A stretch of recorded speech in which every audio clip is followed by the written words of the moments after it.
Good afternoon. My name is Philip Jaffe, and my telephone number is 212-734-3535. Today I'm going to talk to you about a group that people are very nervous about and worried about. It is the IRS. You see every day these terrible ads on television where they scare you to death and tell you what a terrible organization the IRS is. And for the most part, that's absolutely untrue. The IRS will almost always work with you if you have the right situation, and you can either do it yourself or with an attorney. For example, if you have a lot of IRS debt in the bankruptcy, everything after that's not within the last 3 years is removed. But then say you still have a lot of IRS debt. What you can do is to do what they call an orphan compromise.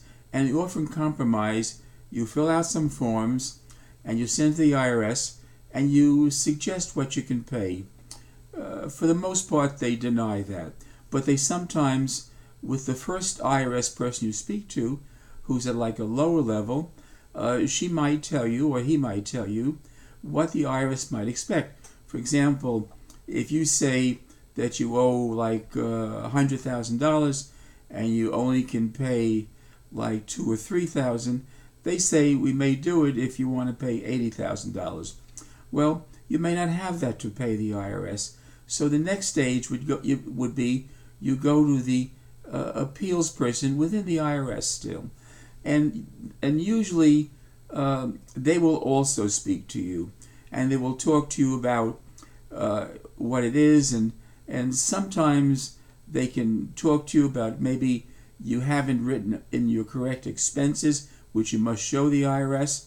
So they may say, well, if you do this, and they try to help you, we can maybe do a better deal than the $80,000.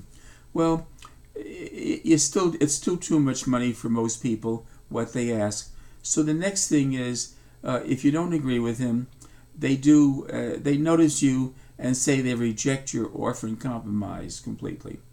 So at that particular point, you can do several things. One of the things that can be done is you can go to tax court. And tax court, it's a court that for the most part denies the offers and compromises. But most of the time, within the tax court situation and the appeal, in other words, you've gotten, say, they've also sent you a notice of deficiency. Between the part where they sent you a notice of deficiency that your orphan compromise did not meet the IRS's expectations and what they would expect and what you were offered, so you can go to the tax court. Usually in that period of time, you can make a decent argument why the taxes should be removed. The IRS does not want to go to tax court, but at the same time, they won't give in completely for situations they feel are completely unreal. So if you make a better offer, they may go along with it, and sometimes it can be as little as $3,000 or $5,000 on a $100 claim. Anyway, my name is Philip Jaffe. I'm always available. My telephone number is 212-734-3535, and it was good speaking with you today.